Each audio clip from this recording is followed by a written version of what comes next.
You can be the reason everything works and still be living in disorder. I think that's one of the harder things to recognize, especially if you're capable, you're dependable, you know how to solve problems. When something falls through the cracks, you're the one that catches it. When plans change, you adjust. When somebody else doesn't do what they're supposed to do, you figure out how to keep everything moving, anyways. And eventually, people know that about you. They know you'll figure it out. And somewhere along the way, you start believing that your ability to carry something is proof that it belongs to you.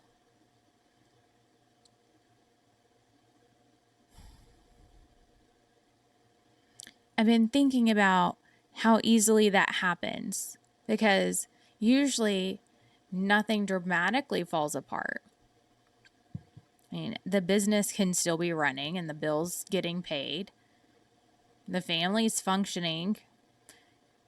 The kids are taken care of. People are taken care of. Projects get finished. You show up where you said you'd show up. And from the outside, everything may look fine.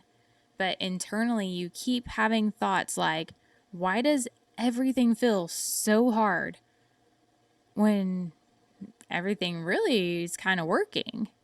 Or maybe it's, I can handle it, but I'm tired of having to. Sometimes it's even harder to explain that. Nothing is obviously wrong, but something still feels off. You keep thinking maybe you need better time management or a better routine, another system, more discipline, maybe just a little more help. You tell yourself that once the season settles down, once business reaches a certain point, once you make a little more money, once someone else finally gets it together, the pressure will ease. And maybe it does for a little while. Then somehow you end up right back in the same place. The pattern is what I've become interested in because I'm not convinced all overwhelm is a capacity problem. And sometimes exhaustion isn't telling us that we need sleep or to become stronger. Sometimes it's really just information that maybe something is out of place. Maybe too many things have been placed with one person. Maybe a responsibility was picked up temporarily and quietly became permanent. Maybe work expanded into a space that was supposed to belong to something else. Maybe a business grew before anyone stopped to ask what it was actually supposed to become. And sometimes we've compensated for disorder for so long that the compensation itself starts to look normal. That's especially easy for high capacity people. High capacity can hide disorder for a very long time.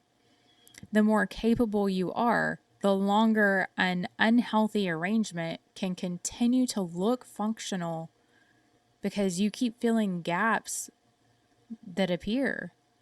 You don't necessarily see chaos, you see yourself becoming more efficient.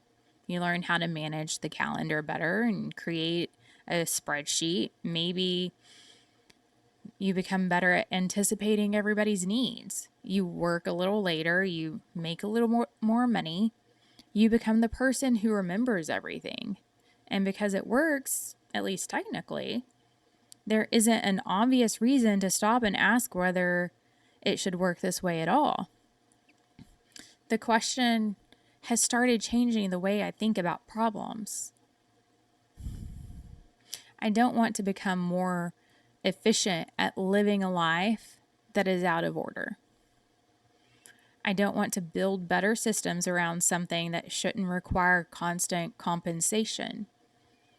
I don't want to keep asking, how do I carry all of this better, without ever asking, why is this all mine? And that is where I keep coming back to the kingdom of God. Because when I talk about the kingdom, I'm not talking about the life or business I already planned and just adding Christian language to it and asking God to bless it. I mean something much more practical than that. If God actually has authority here, then his order matters.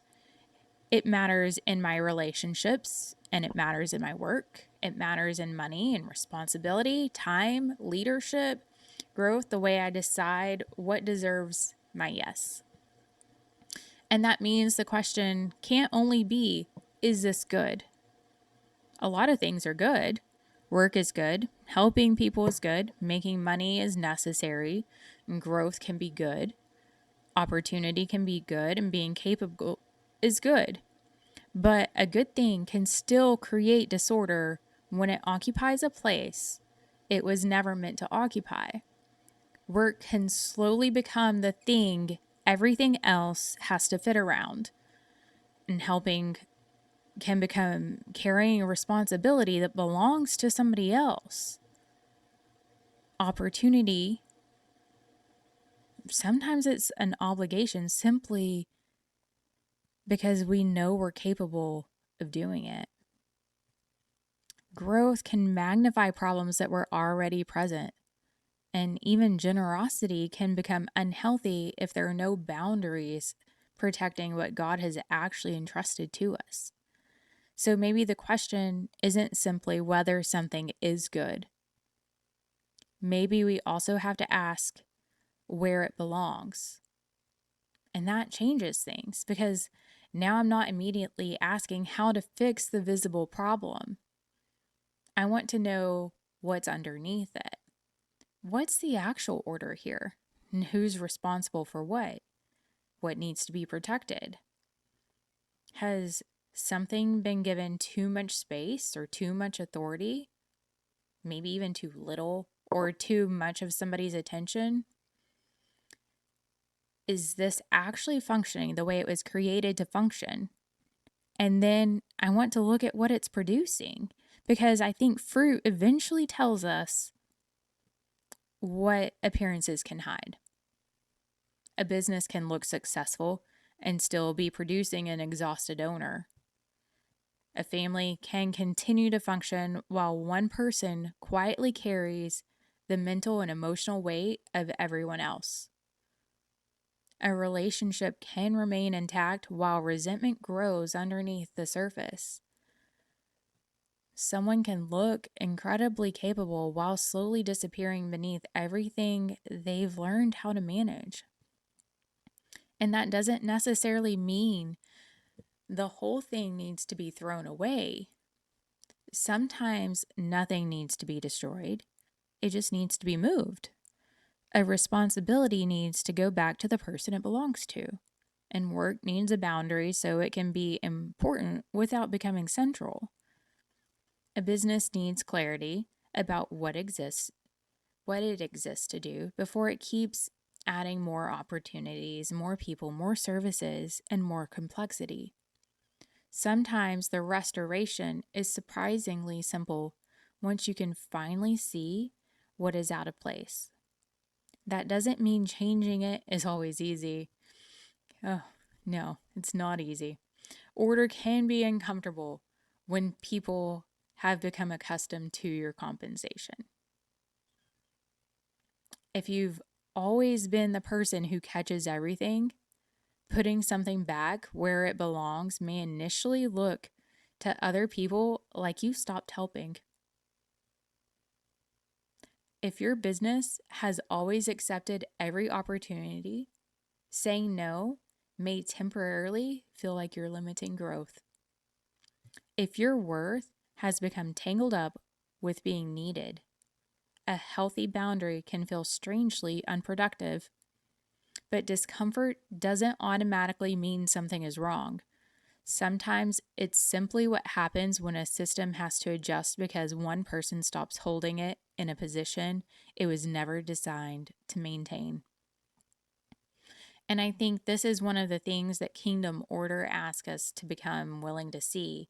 Not how much can I handle, not even how much good can I do, but what has God actually placed in my hands? What belongs to me to steward? What doesn't? What is this supposed to do in the place that it's been given? And what kind of fruit grows when things are actually allowed to function where they belong? I'm becoming increasingly curious about that because I know what it looks like to become really good at managing disorder. A lot of us do.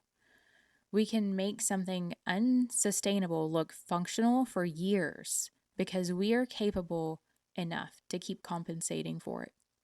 But what if capability wasn't given to us so we could carry everything? What if part of stewardship is knowing what not to carry? What if the freedom we keep trying to create through productivity and money and growth and better systems sometimes begins somewhere much simpler? Maybe something needs to go back where it belongs. Maybe something that has been central needs to become secondary again. Maybe a boundary needs to exist where there has never been one. Maybe the first sign that things are changing isn't that we're suddenly accomplishing more. Maybe there's simply less that has to be forced. I want to keep exploring that. What happens when we stop organizing our lives around the disorder we learn to survive and begin allowing the kingdom of God to reorder the way we actually live, work, build, lead, and carry responsibility? Because maybe the goal was never to become strong enough to hold everything together. Maybe the goal is order. And maybe when things finally return to their proper place, we get to discover what they were capable of producing all along.